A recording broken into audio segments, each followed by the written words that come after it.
जय श्री कृष्णा, राधे राधे। आप सभी भक्तों का आपके अपने यूट्यूब चैनल श्री कृष्ण दीवानी में हार्दिक स्वागत है। आज हम सुन रहे हैं कार्तिक मास महात्म्य अध्याय 16 की पावन कथा।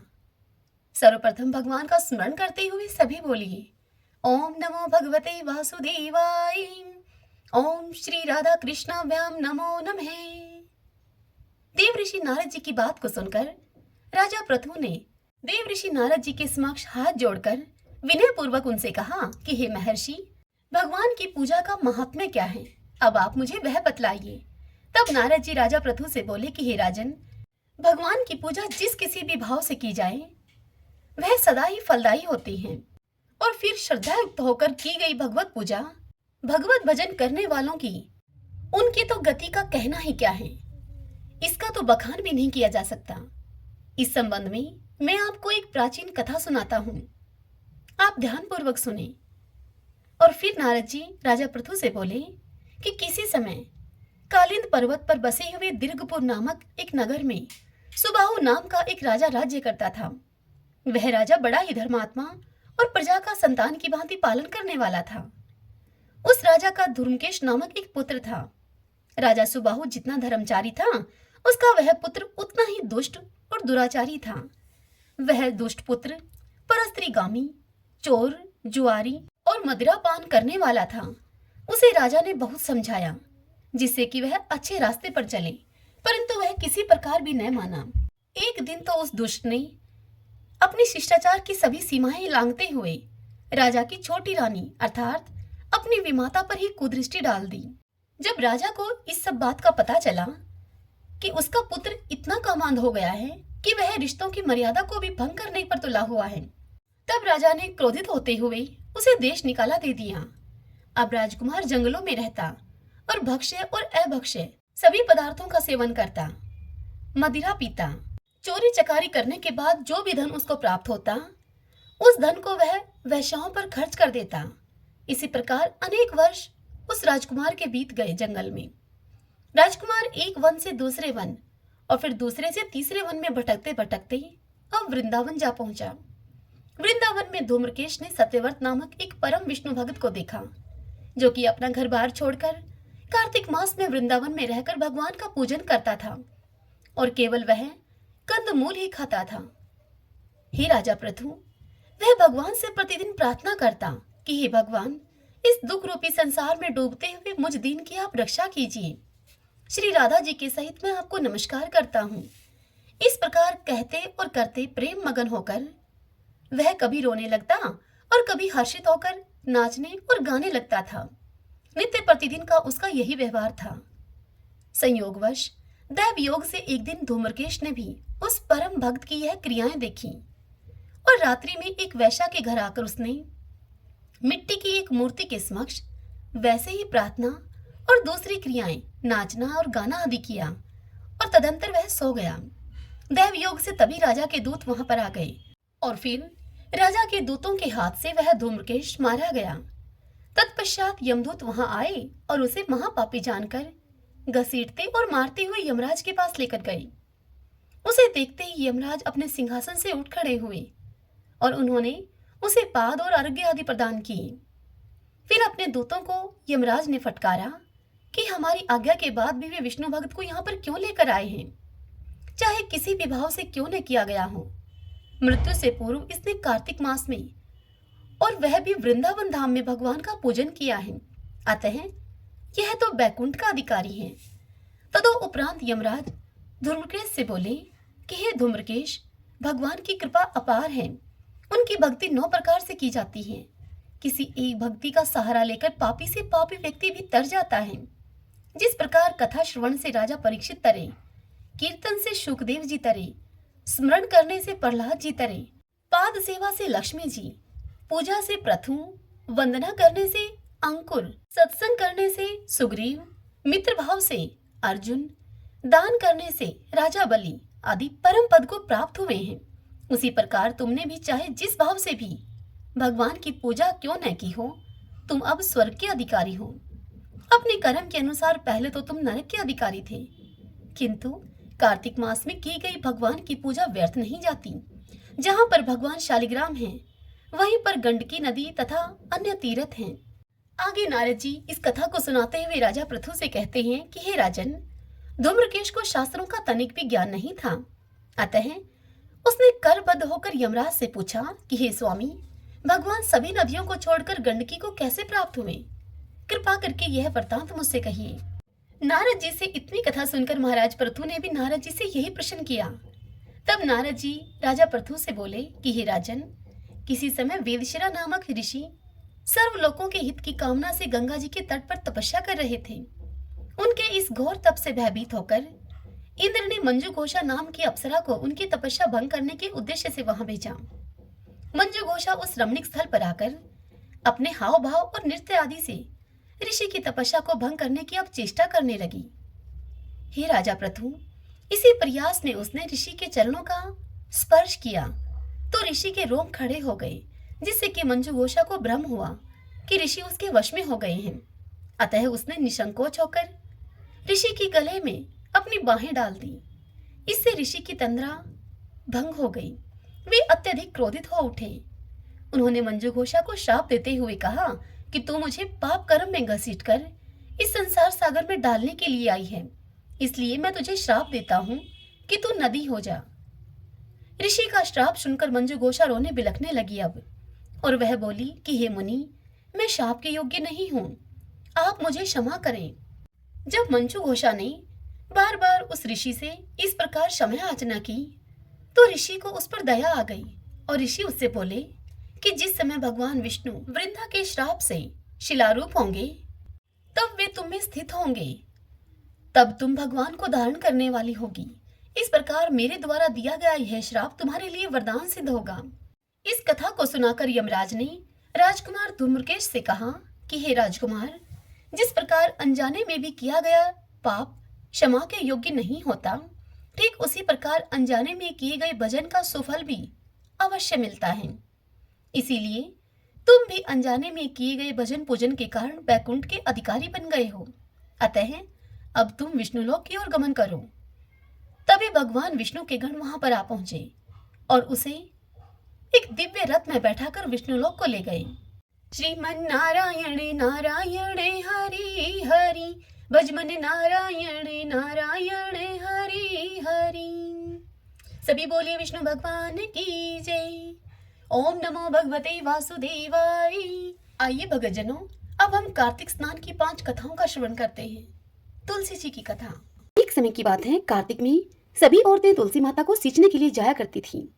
सभी औरतें तो तुलसी माता को सींचकर घर पर वापस आ जाती, परंतु एक बुढ़िया माई वहां पर आती और तुलसी माता से कहती, हे तुलसी माता, सत की दाता, मैं बिरला सींचू तेरा तो कर निस्तारा मेरा। मुझे बहू दे, पीले रंग की धोती दे, मीठा मीठा ग्रास दे, बैकुंठ में वास दे, चटके की चाल दे, पटके की मौत दे, चंदन का काट दे, अच्छा राज दे, दाल भात का जिमन दे, 11 का दिन दे और कृष्ण जी का कांधा दे।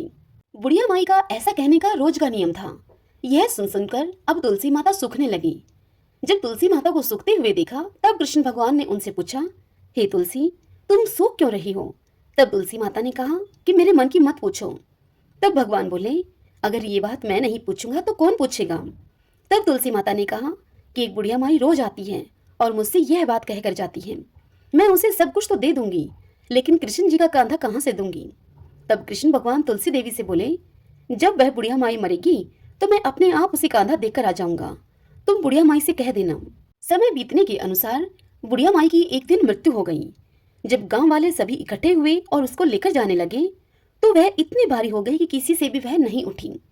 तब सभी लोग कहने लगे कि इतनी ज्यादा पूजा पाठ किया करती थी, पाप नष्ट होने की माला भी फेरती थी, फिर भी इतनी भारी हो गई। तभी कृष्ण भगवान बूढ़े ब्राह्मण का वेश धारण करके वहां पर आए और सभी से पूछने लगे कि यह कैसी भीड़ है भाई? तब आदमी कहने लगे कि यह बुढ़िया माई मर गई है, पापिनी थी, इसीलिए यह किसी से उठती भी नहीं है। तब भगवान ने कहा कि मुझे इसके पास जाने दो, मेरे को इसके कान में एक बात कहनी है, तब यह आसानी से उठ जाएगी। फिर कृष्ण भगवान ने बुढ़िया माई के पास जाकर उसके कान में कुछ ऐसा कहा, बुढ़िया माई, मन की निकाल ले, पीताम्बर की धोती ले, मीठा मीठा ग्रास ले, बैकुंठ का वास ले, चटक की चाल ले, चंदन का काठ ले, झालर की झनकार ले, दाल भात का जीवन ले और कृष्ण जी का कांधा ले। यह बात सुनकर बुढ़िया माई हल्की हो गई उसे भगवान श्री कृष्ण अपने कांधे पर ले गए। अंत में उस बुढ़िया माई को मुक्ति मिल गई। हे तुलसी माता, जैसी मुक्ति बुढ़िया माई की करी वैसी ही हमारी भी करना, और जैसे भगवान ने उसे कांधा दिया वैसे ही हमें भी देना। इस कथा को कहते सुनते हुंकारा भरते सभी पर अपनी कृपा करना। एक छोटी सी लड़की थी, वह भी कार्तिक स्नान करने वालियों के साथ कार्तिक का स्नान किया करती थी। अब कार्तिक का महीना पूरा हुआ, तब सभी कहने लगी कि हम तो गंगा जी जाएंगे, हम जमुना जी जाएंगे, कुछ कहने लगी कि हम हरिद्वार जाएंगे। उन सबको सुनकर वह लड़की कहने लगी, मैं तो अपने राई दामोदर भगवान को जिमाऊंगी, मुझे नहीं जाना कहीं भी। तब उस लड़की की बात सुनकर सभी उससे कहने लगी, कैसे हैं राई दामोदर भगवान, कैसे होते हैं? तब वह लड़की बोली कि मोर मुकुट, गले में वैजयंती की माला और उनके हाथ में पीताम्बर, ऐसे हैं मेरे राई दामोदर भगवान। और फिर सोचने लगी, फिर बोलती है, हाँ ऐसे ही हैं। जब घर गई तो घर जाकर उसने धो मांज करके रसोई बनाई और फिर दोबारा से मंदिर में आई और भगवान से बोली, आओ मेरे भगवान जीमो। उसे मंदिर में भगवान नहीं मिले। वह मंदिर से शहर गई, शहर से जंगल में गई, जंगल से पहाड़ों पर चढ़ गई। अब उस लड़की को घूमते घूमते सुबह से शाम हो गई और भगवान को वह लगातार पुकारती रही, आओ भगवान जिमो, कहाँ हो भगवान, आओ भोग लगाओ। तब भगवान सोचने लगे कि यह तो ऊपर से गिरकर अब मर जाएगी और मेरे सर इसकी हत्या लगेगी, इसको अब दर्शन देने ही पड़ेंगे। और फिर भगवान ब्राह्मण का रूप धारण करके वहां आए और उस लड़की से बोले कि चल बेटा, तेरा भगवान मैं हूं, तू मुझे जिमा दे। तब उनको देखकर वह लड़की बोली कि तुम मेरे भगवान नहीं हो। तब वह ब्राह्मण बोला, बेटा कैसे हैं तेरे भगवान? तब उस लड़की ने उत्तर दिया कि मेरे भगवान तो मोर मुकुट, गले में वैजयंती माला और उनके हाथ में पीताम्बर है, ऐसे हैं मेरे भगवान। यह सुनकर वह ब्राह्मण बोला, ऐसे हैं तेरे भगवान? तब वह लड़की बोली कि हाँ ऐसे हैं मेरे भगवान। तब भगवान ने चतुर्भुजी रूप दिखाया तो वह लड़की खुश होकर उनसे बोली कि हाँ हाँ हाँ, तुम ही हो मेरे भगवान। अब आगे आगे वह बावली खुश होकर भागी जाए और पीछे पीछे भगवान चले आए। अब वह लड़की भागी भागी संग की सहेलियों के घर गई और उनको जाकर बोली कि मेरे घर भगवान आए हैं, चलो तुम भी आ जाओ। तब उसकी सखी सहेलियां व्यंगात्मक उससे बोली कि हाँ इसके घर भगवान आए थे। तब एक आधी जनी बोली उनमें से कि देखें तो सही इसके कैसे भगवान हैं, कैसे दिखते हैं इसके भगवान। भगवान तो अपने भक्तों पर कृपालु होते हैं। जिनके भाग्य में भगवान के दर्शन थे उन्होंने तो उस छोटी सी लड़की के कहने पर उसके घर में आकर भगवान के दर्शन पाए। हे मेरे राई दामोदर भगवान, जैसे आपने उस लड़की को दर्शन दिए, उसकी प्यारी सखियों को दर्शन दिए, वैसे ही हमको भी देना। इस कथा को कहने वाले, सुनने वाले और हुंकारा भरने वाले सभी को अपने दर्शन देना। सभी बोली राई दामोदर भगवान की जय। एक बुढ़िया थी, उसने शालिग्राम जी की सेवा ले रखी थी। कार्तिक मास में वो पुष्कर स्नान का विचार करके अपनी पड़ोसन के घर जाकर उससे बोली कि मैं पुष्कर जा रही हूँ, तू मेरे शालिग्राम जी को अपने पास रख ले। तब पड़ोसन बोली कि मुझे तो सेवा पूजा आती नहीं, बताओ कैसे पूजा करूंगी मैं उनकी। तब वह बुढ़िया बोली, सवेरे इनको उठाना, नदी से लोटा भरकर पानी लाना, इस समय बगीचे से पुष्प और तुलसी लेकर आना, भगवान को जल और कच्चे दूध से नहलाना, चंदन लगाकर पुष्प चढ़ाना, तुलसी जी चढ़ाना, दूध का भोग लगाना, दोपहर को रसोई जो भी बने उसका भोग लगाना, शाम को दिया जलाना, ऐसे पूजा करना मेरे शालिग्राम जी की। और इस प्रकार वह पड़ोसन को सारी बात समझाकर पुष्कर स्नान करने के लिए चली गई। पड़ोसन ने बुढ़िया के कहे अनुसार वैसा ही किया, पर भगवान की थाली से भगवान जीमते ही नहीं थे, दूध पिया ही नहीं। यह देखकर वो चिंता में पड़ी और बोली कि भगवान आपकी मालकिन आएगी तो वो कहेगी कि मेरे भगवान को दुबला पतला कर दिया तुमने, अभी उसको आने में 1 महीना है। और फिर कहने लगी कि आप जिम ले हो तो मैं भी जिम लूं। शालिग्राम जी से इतनी बात कहकर वह अपने घर के कामों में लग गई। वह काम छोड़ छोड़कर बीच बीच में आकर शालिग्राम जी को देखती कि भगवान जी में हैं या नहीं। अब सुबह से शाम हो गई, भगवान ने भोजन नहीं जिमा तो वह भी भूखी ही बैठी रही। तब भगवान ने सोचा कि अब तो इसे दर्शन देने ही पड़ेंगे। छोटा सा मोर मुकुट पीताम्बरधारी रूप लेकर पाटे पर बैठकर गाय का दूध पी लिया और जिम लिए। अब रोज ऐसा ही होता रहा। एक दिन भगवान ने कहा कि मैं गाय चरा लाऊं। उनसे पड़ोसन कहने लगी कि थोड़े दिन तो रहोगे, क्यों जाते हो? पर भगवान नहीं माने। हाथ में सोने की लाठी, कंधे पर हीरे मोती का पीताम्बर डालकर गाय को चराने के लिए जाते। महीना अब इसी प्रकार बीत गया। बुढ़िया अब अपने घर पर वापस आई। स्नान ध्यान से निमटकर सोचा कि शालिग्राम जी को अब मैं लेकर आती हूँ, और वह यह सोचकर पड़ोसन के घर आई। पड़ोसन बोली कि शालिग्राम जी शाम को आएंगे, तब लेकर जाना। बुढ़िया शालिग्राम जी के लिए जिद करने लगी और अब उन दोनों में झगड़ा हो गया। वहाँ बहुत से लोग इकट्ठे हो गए। तब पड़ोसन बोली कि बुढ़िया को समझाओ कि जैसे इसने 1 महीना निकाला वैसे ही शाम तक और सब्र करे। किंतु बुढ़िया माई धरना देकर वहाँ बैठ गई। अब संध्या हुई तो भगवान गाय चराकर अपने घर आए। गायों को उनके स्थान पर छोड़कर भगवान मंदिर में विराज गए। यह देखकर पड़ोसन बुढ़िया से बोली कि ले जाओ तुम्हारे भगवान, और भगवान से बोली कि भगवान बुढ़िया को रूप दिखा दो, नहीं तो मेरे प्रति ये अविश्वास करेगी। यह सुनकर भगवान ने मोर मुकुट पीताम्बरधारी हाथ में सोने की लाठी लेकर बुढ़िया माँ को दर्शन दिया। हे मेरे शालिग्राम भगवान, जैसे आपने अपने भोले भक्तों को दर्शन दिए, वैसे ही आपकी भक्ति करने वाले सभी को आप दर्शन देना। किसी गांव में एक सेठ सेठानी रहते थे। घर में धन धान्य की उनके किसी प्रकार की कोई कमी नहीं थी। वे दोनों पति पत्नी पीपल देव की नित्यनेम से पूजा किया करते थे। वह दोनों पीपल सींचने के लिए 5 कोस दूर जाया करते थे। समय अब बीतता चला गया, लेकिन उनका यह नियम नहीं बदला। वह दोनों अब वृद्ध हो गए थे। उम्र बढ़ने के कारण अब वह पीपल सींचकर जब घर पर आते तो बहुत ही थक जाते, और फिर घर आने के बाद उनसे कुछ काम भी नहीं हो पाता था। एक दिन सेठानी अपने पति से कहती है कि पीपल सींचकर आने के बाद इतनी थकान हो जाती है कि मैं घर का काम भी भली भांति नहीं कर पाती हूँ, जिससे कि घर का काम करने में मुझे देरी हो जाती है। अगर हमारे कोई संतान होती तो वह घर का काम कर लेती। सेठ जी तो पहले से ही मन संतान न होने के कारण बड़े दुखी रहते थे, किंतु सेठानी से इस विषय में वह कुछ कह नहीं पाते थे। लेकिन उनको बात यह खाई जाती थी कि हमारे जाने के बाद इस कारोबार का कौन मालिक होगा, इस कारोबार को कौन संभालेगा। अब आज सेठानी की बात को सुनकर वह भी अत्यधिक दुखी हो गए। सेठ जी की चिंता और अधिक बढ़ गई। सेठ जी को इस प्रकार चिंता में डूबा हुआ देखकर एक दिन सेठानी ने दाई को अपने घर पर बुलाया और उससे कहा कि तुम सेठ जी से जाकर कह दो कि मैं मां बनने वाली हूँ, और यही बात गांव में हर जगह फैला दो। गांव के लोगों की औरतों को भी कह दो। अगर तुम ऐसा करोगी तो मैं तुम्हें बहुत अधिक धन दूंगी और 9 लखा हार भी दूंगी। दाई सेठानी की बात को सुनकर लालच में आ गई, और फिर दाई ने वैसा ही किया जैसा कि सेठानी ने उससे करने के लिए कहा था। और फिर जब 6 महीने बीत गए तब सेठानी ने गोद भराई का कार्यक्रम रखा और फिर गांव में न्योता दिया गया। तत्पश्चात सेठानी ने दाई को फिर से बुलाया और उससे कहा कि मेरे 9वां महीना जब पूरा हो जाए तब तुम किसी के घर में भी बच्चा पैदा हो, उस बच्चे को लाकर मेरे घर में रुला देना। तुम्हारे ऐसा करने से मैं तुम्हें बहुत अधिक धन दूंगी। दाई ने सेठानी के कहे अनुसार वैसा ही किया। जब सेठानी के 9 महीने पूरे हो गए तब दाई ने एक नवजात शिशु को सेठानी के घर में लाकर रुला दिया, और फिर दाई ने यह ढिंडोरा पिटवा दिया कि सेठानी ने एक पुत्र को जन्म दिया है।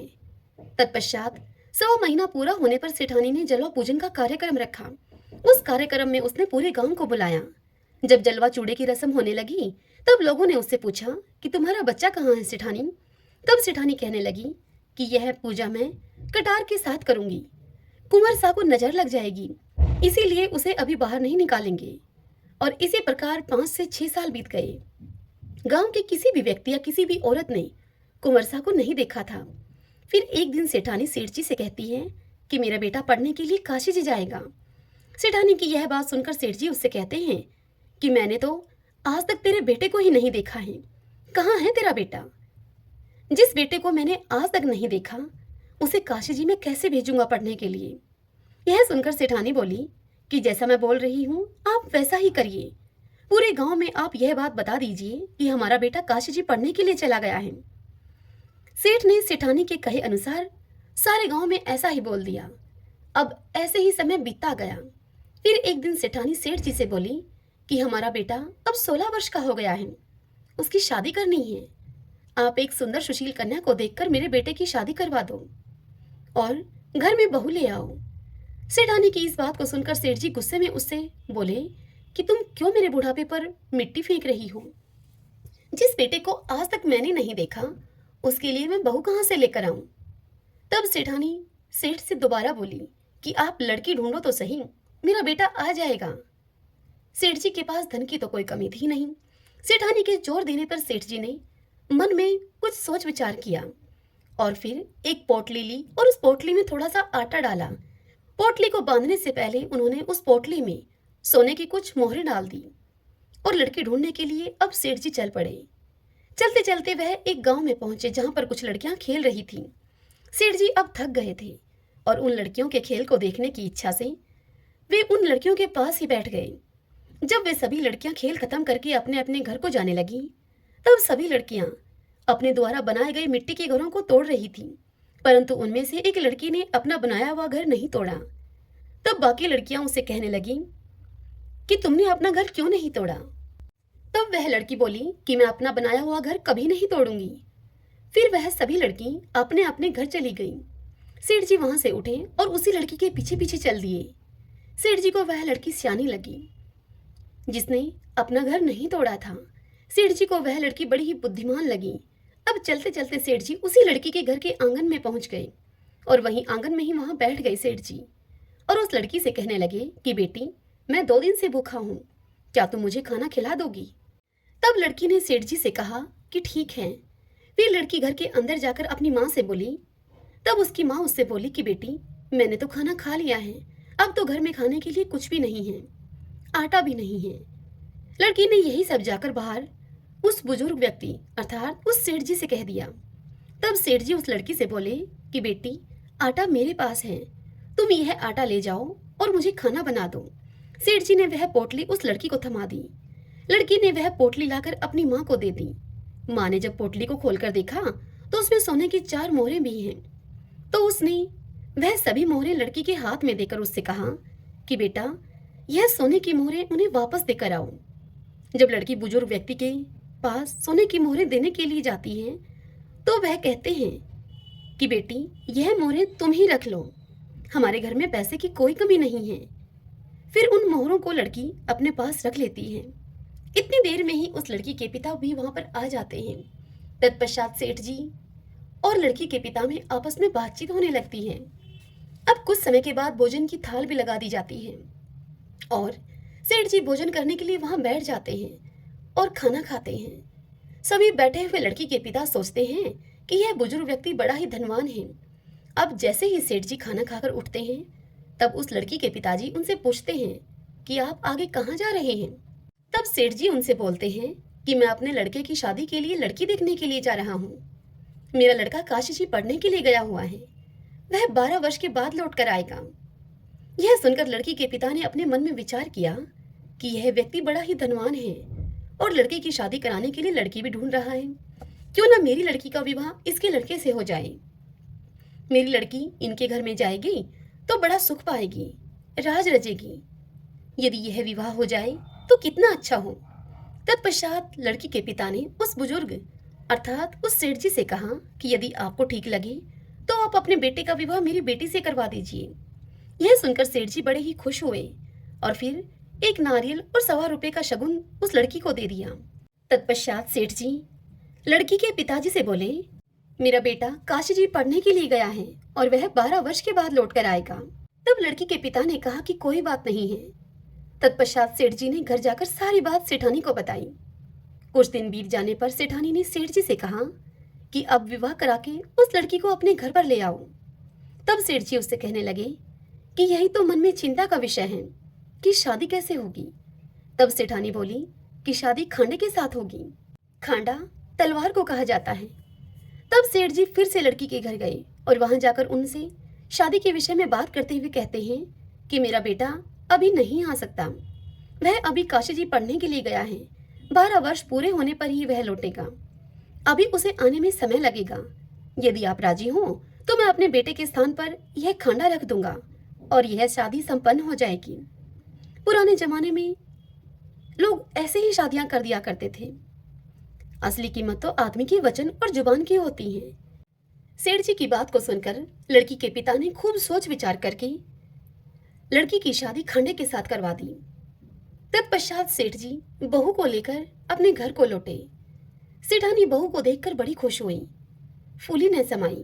जब सेठ सेठानी पीपल सींचने के लिए जाते तो बहू पीछे से इस घर का सारा काम निपटा लेती और सेठ सेठानी के घर वापस आने पर वह बहू उनके लिए खाना बनाकर तैयार रखती थी और फिर उनके लिए खाना परोसती। तत्पश्चात वह बहू अपनी सास के पैरों की खूब मालिश करती और उनकी खूब सेवा करती और प्रेम के साथ उनके साथ उस घर में रहती। यह सब करते करते अब ऐसे ही 1 वर्ष बीत गया। फिर एक दिन जब सेठ सेठानी पीपल सींचने के लिए गए हुए थे तब उनके घर की आग बुझ गई। बहू जब आग लेने के लिए पड़ोस के घर में गई तब बहू ने पड़ोसन से जाकर कहा कि मुझे थोड़ी सी आग दे दो, मेरे सास ससुर आने वाले होंगे, मुझे उनके लिए जल्दी से खाना भी बनाना है। तब पड़ोसन ने उस बहू से पूछा कि तुम किसकी बहू हो। तब वह बहू कहने लगी कि मेरे पति काशी जी पढ़ने के लिए गए हैं। यह सुनकर पड़ोसन बहू से बोली कि सेठ सेठानी की तो कोई औलाद ही नहीं है, ये तुमसे झूठ बोल रहे हैं, ये तुझे ऐसे ही काम करने के लिए लेकर आए हैं। और इस प्रकार की बातें कहकर पड़ोसन ने उस बहू के कान भर दिए। फिर बहू ने घर आकर बिना मन के ही खाना बनाया, सारे जेवर उतार दिए और बिना श्रृंगार किए हुए पुरानी साड़ी पहन ली।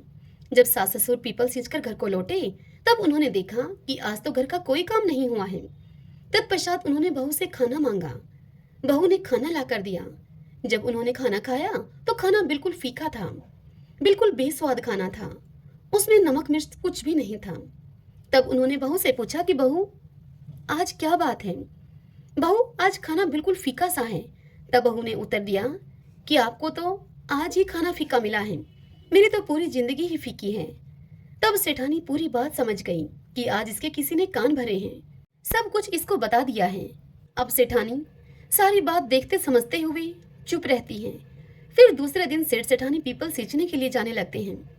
तब बहू कहती है कि आपने मुझे 6 कोठों की तो चाबी दे रखी है, 7वें कोठे की चाबी मुझे क्यों नहीं दी है, मैं कौन सी बहू हूँ आपकी। तब सेठानी उससे बोली कि नहीं बेटा, ऐसी बात नहीं है, मैंने तो ऐसे ही यह चाबी तुम्हें नहीं दी थी। और फिर सेठानी 7वें कोठे की चाबी भी बहू को दे देती है और बहू को पड़ोसन से बात करने के लिए मना करती है। और फिर वह दोनों पीपल सींचने के लिए चले जाते हैं। अब पीपल सींचते समय भगवान विष्णु का नाम लेते रहे, वह माता लक्ष्मी का नाम लेते रहे। वह दोनों भक्ति भाव से भगवान विष्णु और माता लक्ष्मी की भक्ति, बार बार उनके नाम का उच्चारण करना, उन्हें भोग लगाना, यह तो उन दोनों की दिनचर्या का हिस्सा था। लेकिन उस दिन उनके मन में बहू के घर से जाने का डर भी था, उनकी आंखों में नमी थी और चिंता भी थी। वह बार बार बोल रहे थे कि भगवान आप ही हमारी लाज रखना। भगवान सदैव अपने भक्तों पर दयालु रहते हैं, वह भक्तों के दुखों में दुखी होकर स्वयं उसका निवारण करने के लिए आ जाते हैं। उधर सास ससुर के घर से जाते ही बहू जल्दी जल्दी काम निपटाकर पहले कोठे को खोलकर देखती है तो उस कोठे में, उस कमरे में खूब सुंदर सुंदर कपड़े थे। बहू उन कपड़ों को पहन पहन कर देखती है और खूब खुश होती है। इसी तरह बहू ने दूसरे कोठे को खोला, उसमें बहुत सुंदर सुंदर गहने भरे थे। अब बहू ने रोज रोज नए नए कपड़े गहने पहनना शुरू कर दिया। सास ससुर के आने से पहले वह उन कपड़ों और गहनों को उतार कर वापस रख देती थी। इसी तरह तीसरे कोठे में स्वादिष्ट व्यंजन थे, वह अपनी पसंद की मिठाइयां खाती और पूरा दिन खुश रहती थी। बहू ने जब चौथे कोठे को खोलकर देखा तो उसमें भांति भांति के अनाज रखे थे। पांचवें और छठे कोठे को खोलकर देखा तो उसने देखा कि उस कमरे में हीरे और जवाहरात थे। अब उस सेठानी की बहू इन्हीं सब चीजों में व्यस्त रहकर खूब खुश रहने लगी। लेकिन कुछ दिन के बाद वह इन सब चीजों से ऊब गई। फिर एक दिन उसने 7वें कोठे को खोलकर देखा तो उसमें उसने देखा कि वहां उस कमरे में एक पीपल का पेड़ था और एक मंदिर था। वह उसी कमरे में बैठ गई। अब थोड़ी ही देर के बाद उस पीपल के पेड़ में से एक सुंदर सा लड़का निकलकर बाहर आया। तब बहू उस लड़के से बोली कि आप कौन हैं? तब वह लड़का बोला कि मैं तुम्हारा पति हूँ। तब बहू ने उससे फिर पूछा कि आप तो काशी जी पढ़ने के लिए गए थे, आप इस कमरे में कैसे आ गए? तब वह लड़का बोला कि मैं तो अभी अभी आया हूँ, परंतु तुम माँ को कुछ मत कहना। उस बहू ने आज तक अपने पति को तो देखा ही नहीं था और वह इसीलिए उस लड़के के कहने पर बहू ने उसे अपना पति मानकर उसके साथ हंसी ठिठोली करने लगी, उसके साथ बातचीत करने लगी। अब तो बहू हर रोज सास ससुर के पीपल सींचने के लिए जाते ही उसी 7वें कमरे में आकर बैठ जाती और अपने पति के साथ खूब समय बिताती। थोड़े ही समय के बाद अब वह बहू गर्भवती हो गई। तब सेठ सेठानी को भला बुरा कहने लगे और बोलने लगे कि अब मैं गांव के लोगों को क्या मुंह दिखाऊंगा, मेरा तो बुढ़ापा ही तूने खराब कर दिया। तब सेठानी बड़े प्यार से अपनी बहू से पूछती है कि बहू, यह किसका बच्चा है? तब वह बहू सेठानी से बोली कि माँ, यह आपके बेटे का है। वह काशी जी से अपनी पढ़ाई पूरी करके वापस लौट आए हैं।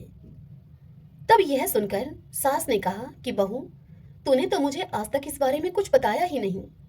तब वह बहू बोली कि माँ जी, आपके बेटे ने ही मुझे इस बारे में आपसे कुछ भी कहने के लिए मना किया था और मुझसे कहा था कि तुम माँ को कुछ मत बताना। तब सेठानी ने अपनी बहू से कहा कि कल जब तुम उससे मिलोगी तब उससे तुम कहना कि आपको मुझे सातवीं की चूड़ी पहनाने के लिए बाहर आना पड़ेगा। फिर बहू ने अगले दिन उस लड़की को यह सारी बात बता दी। तब लड़के ने कहा कि मैं जरूर आऊंगा।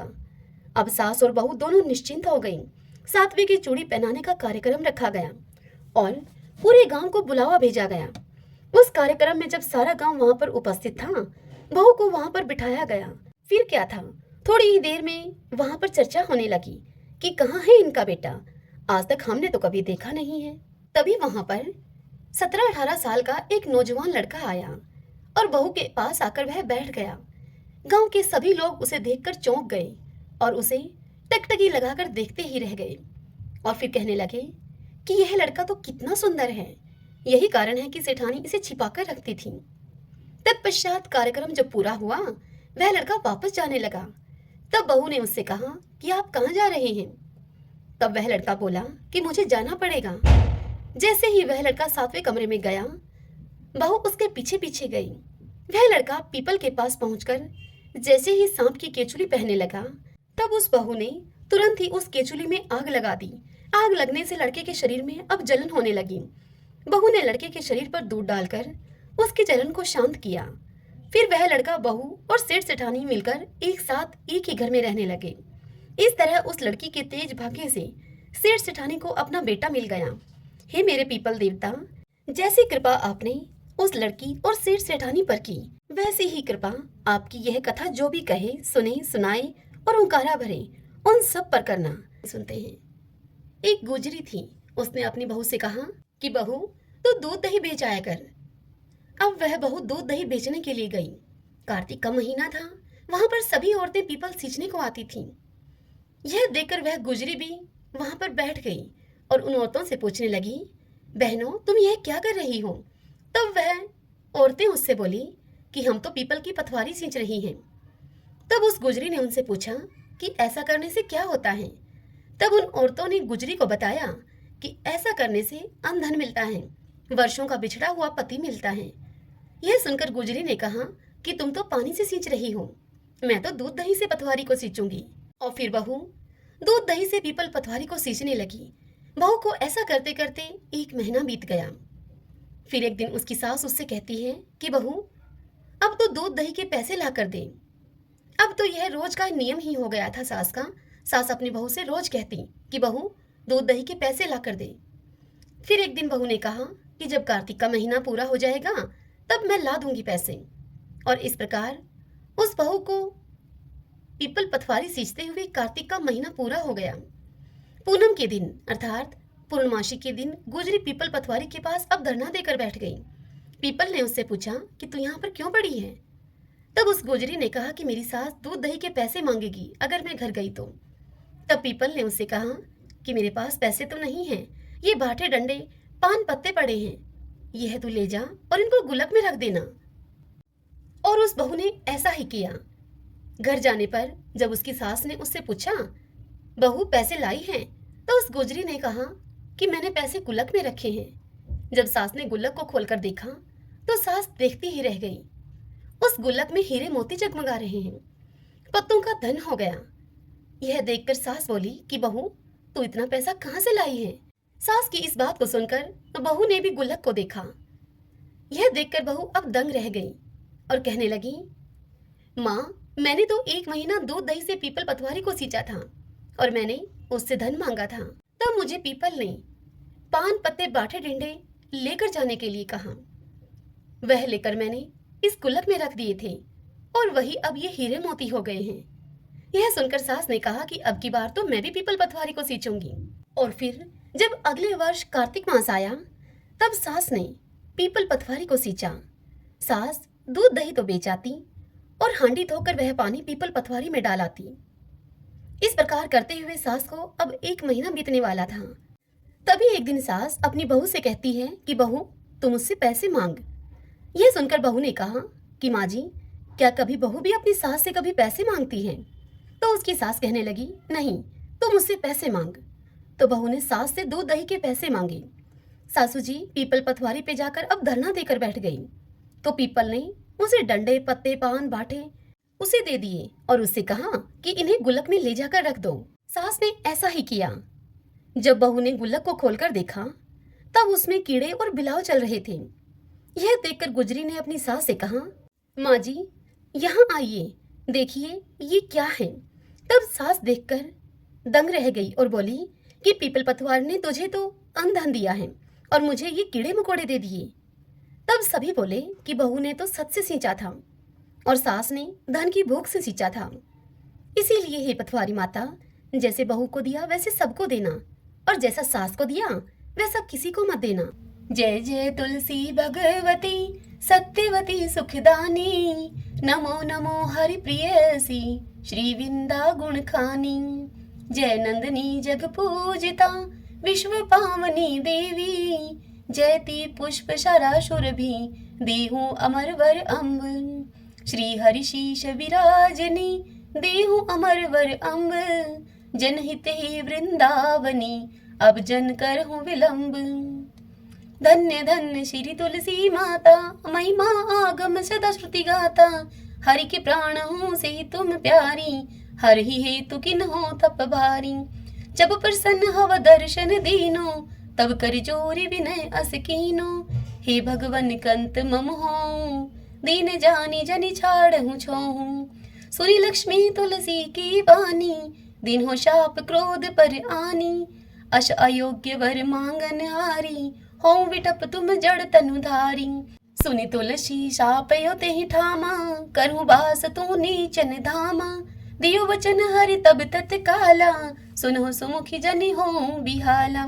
समय पाई हो पति तोरा, पूज हो सास बचन सत मोरा। तब गोकुल में गोप सुदामा, तासु भई तुलसी तू बामा। कृष्ण रास लीला की माही, राधे शकियो प्रेम लखि नाही। दिया शाप तुलसी तत्काला, नर लोक ही तुम जन्म हूँ बाला। भयो गोप वह दान विराजा, शंख चूड़ नामक सिर ताजा। तुलसी भई ताशु की नारी, परम सती गुण रूप अगारी। असुध्वा कल्प गीत जब गयऊं, कल्प तृतीय जन्म तब भयऊं। वृंदा नाम भयो तुलसी को, असुर जलंधर नाम पति को। करि अति द्वंद अतुल्य बल धामा, वीणा शंकर से संग्रामा। जब नित सन्य सहित शिवहारी, मरही न तब हर हर ही पुकारे। पतिव्रता वृंदा थी नारी, को न सके पतहि गहारी। तब जलंधर ही वेश बनाई, वृंदा डिग हरि पहुँचयो जाई। शिव हित लहि करि कपट प्रसंगा, कियो सतीव धर्म ते ही भंगा। भयो जलंधर कर संहारा, सुनि वृंदा उर शोक अपार। तेहि क्षण दियो कपट हरि टारी, लख वृंदा दुख गिरा उचारी। जलंधर ही जस हत्यो अभीता, सोई रावण हव हरहि सीता। अस प्रस्तर सम हृदय तुम्हारा, धर्म खंडी मम पति सहारा। यही कारण लही शाप हमारा, होवे तनु पाषाण तुम्हारा। सुनि हरि तुरत ही वचन उचारे, दियो शाप तुम बिना विचारे। लखियो न नित कर तूति पति को, चलन चयो जब पार्वती को। जड़मति तू अस हो जड़ रूपा, जग में तुलसी विटप अनूपा। धर्म रूप हम शाली ग्रामा, नदी गंड की बीच ललामा। जो तुलसी दल हम ही चढ़ाई है, सब सुख भोग परम पद पाई है। बिनु तुलसी हरि जलत शरीरा, अतिशय उठत शीश उर पीरा। जो तुलसी दल हरि शिव धारत, जो सहस्र घट अमृत डारत। तुलसी हरि मन रंजन हारी, रोग दोष दुख भंजन हारी। प्रेम सहित हरि भजन निरंतर, तुलसी राधा में नहीं अंतर। सभी बोलिए तुलसी मात की जय। अब हम तुलसी माता और कार्तिक भगवान की आरती करते हैं। जय जय तुलसी माता, जय जय तुलसी माता, सब जग की सुखदाता वरदाता, जय जय तुलसी माता। सभी योगों के ऊपर, सब रोगों के ऊपर, रुज से रक्षा करके भव त्राता, जय जय तुलसी माता। बटुपुत्री हे श्यामा, सुरबल हे ग्राम्या, विष्णु प्रिय जो तुमको सेवे, सो नर तर जाता, जय जय तुलसी माता। हरि के शीश विराजत, त्रिभुवन से हो वंदित, पतित जनों की तारिणी विख्याता, जय जय तुलसी माता।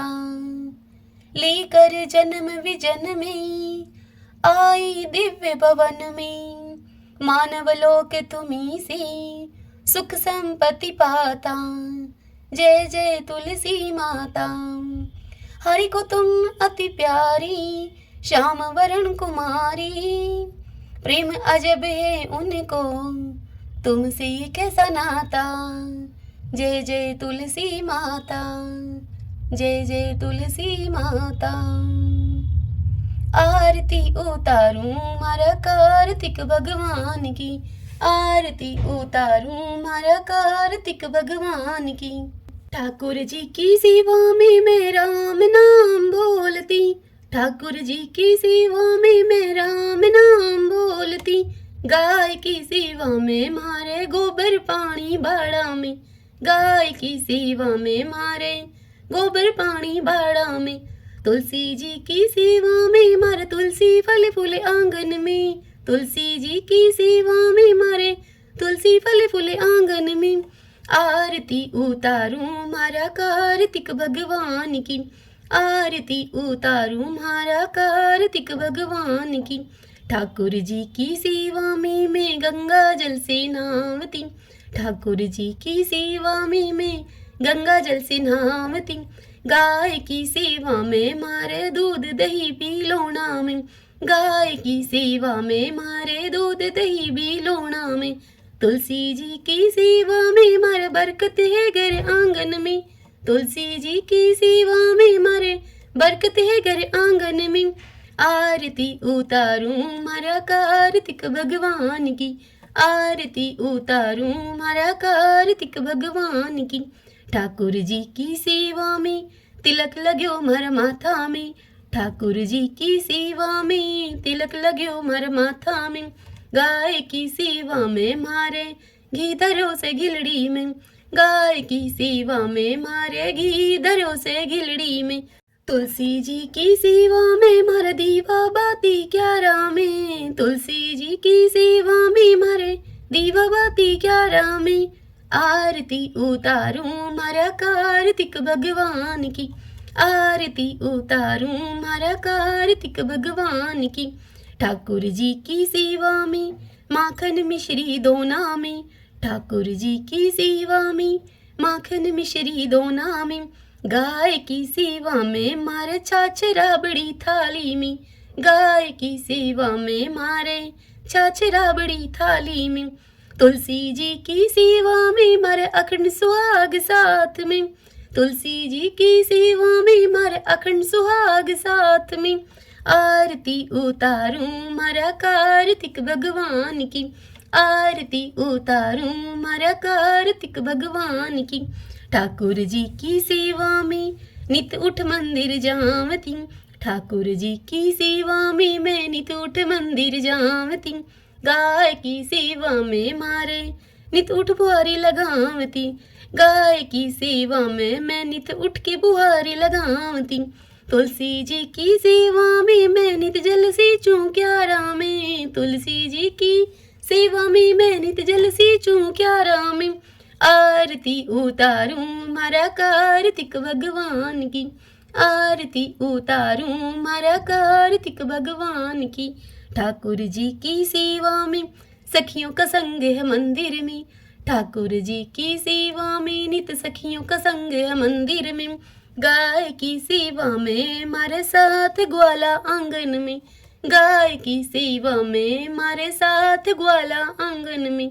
तुलसी जी की सेवा में मारा घर वाला मारे साथ में, तुलसी जी की सेवा में मारा घर वाला मारे साथ में। आरती उतारूं मारा कार्तिक भगवान की, आरती उतारूं मारा कार्तिक भगवान की। ठाकुर जी की सेवा में मैं तुलसी माला फेरती, ठाकुर जी की सेवा में मैं तुलसी माला फेरती। गाय की सेवा में मारे गले गलसरी सोना की, गाय की सेवा में मारे गले गलसरी सोना की। तुलसी जी की सेवा में मारे सिर पर चुंदड़ लाल है, तुलसी जी की सेवा में मारे सिर पर चुंदड़ी लाल है। आरती उतारूं मारा कार्तिक भगवान की, आरती उतारूं मारा कार्तिक भगवान की। ठाकुर जी की सेवा में मैं बैकुंठा में जावती, ठाकुर जी की सेवा में मैं बैकुंठा में जावती। गाय की सेवा में मैं पापों से मुक्ति पावती, गाय की सेवा में मैं पापों से मुक्ति पावती। तुलसी जी की सेवा में मैं सातों जन्म सुख पावती, तुलसी जी की सेवा में मैं सातों जन्म सुख पावती। आरती उतारूं मारा कार्तिक भगवान की, आरती उतारूं मारा कार्तिक भगवान की। सभी बोलिए कार्तिक भगवान की जय, तुलसी माता की जय। ओम नमो भगवते वासुदेवाय, ओम श्री राधा कृष्णाभ्याम नमो नमः। यदि वीडियो पसंद आए, यह कथा आपके लिए उपयोगी रही तो वीडियो को लाइक करें और कमेंट बॉक्स में विष्णु भगवान की जय लिखिए। और यदि आप हमारे इस चैनल श्री कृष्ण दीवानी पर पहली बार आए हैं, मुझे आप पहली बार सुन रहे हैं, तो आप हमारे इस चैनल को सब्सक्राइब कर लीजिए, बेल आइकन के बटन को भी दबा लीजिएगा ताकि आपको आने वाले नए वीडियोस की जानकारी सबसे पहले मिल सके। हर दिन के कार्तिक मास महात्म्य की कथाएं आपको समय से मिल सके। जय श्री कृष्णा, राधे राधे।